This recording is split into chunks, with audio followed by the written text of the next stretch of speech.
The first thing you hear is the click of metal, sharp and final, like a door slamming shut on a life that was already hanging by a thread.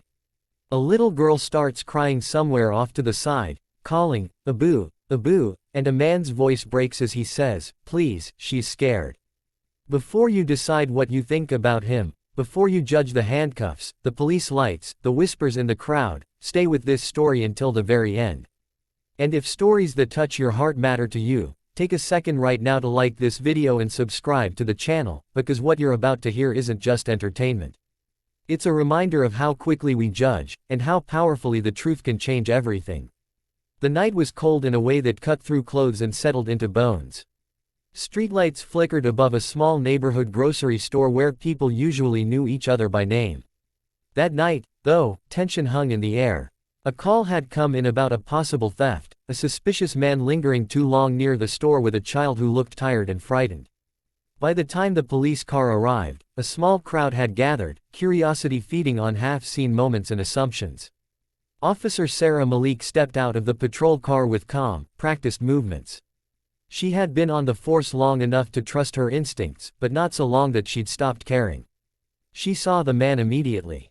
He was tall but slouched, like someone used to making himself smaller. His jacket was worn thin at the elbows, and his hair was slightly unkempt, the look of a person who didn't have the luxury of time for mirrors. A little girl stood beside him, clutching his leg with both hands, her face pressed into the fabric as if trying to disappear. "Sir," Sarah said, her voice firm but not unkind, "I need you to step away from the child and put your hands where I can see them." The man froze. Slowly, carefully, he raised his hands. That was when Sarah noticed the tremble in them, not the jittery twitch of someone caught doing wrong, but the shaking of someone exhausted, afraid, and desperate not to make a mistake. "My name is Ion," he said quietly. "She's my daughter. I didn't steal anything. I was just asking for help." The store owner stood in the doorway, arms crossed, frustration written across his face. "He's been here for almost an hour," he said. Customers were uncomfortable. "He didn't buy anything. I don't have money," Ion admitted, shame burning in his eyes. "I just needed to warm her up. She's sick." Sarah had heard versions of this story before. Some were true. Some were lies polished smooth by practice.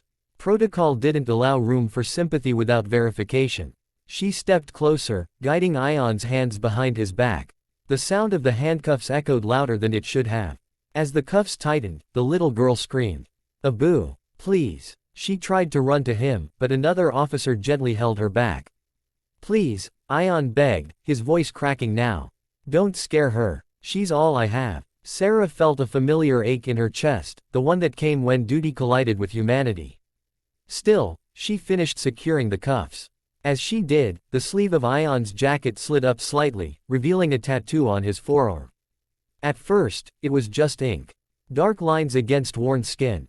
But then Sarah's eyes focused, and something inside her shifted. It was a small pair of wings encircling a name, Ami. Beneath it, in smaller script, were words she recognized instantly, words she hadn't seen in years but had never forgotten, Mara Beta Zinda Hai. "My son is alive." Her breath caught. Memories flooded back without warning. A house filled with crying and prayers. A missing child case that had shaken the entire city nearly a decade ago. Posters on every wall. Candlelight vigils. A young boy who had vanished on his way home from school, presumed dead after months of searching. And a mother who had refused to stop believing. Sarah's hands loosened on the cuffs. "Where did you get that tattoo?" she asked, her voice softer now, unsteady. Ion looked over his shoulder, confused. "After my mother passed," he said quietly. "She never stopped saying it. Even when everyone told her to move on. I got it for her. So I wouldn't forget." Sarah swallowed hard. She remembered that boy. She remembered the final report that had closed the case without answers. She remembered the mother who had collapsed on the courthouse steps when the search was officially called off. "What was your mother's name?" Sarah asked. Ion hesitated, then said it. The same name Sarah had carried in her memory all these years. The world seemed to slow, the noise of the street fading into a dull hum. Sarah felt tears sting her eyes, uninvited and dangerous in front of a crowd. "You were reported missing," she said. "When you were 10. Ion's shoulders sagged. "I know.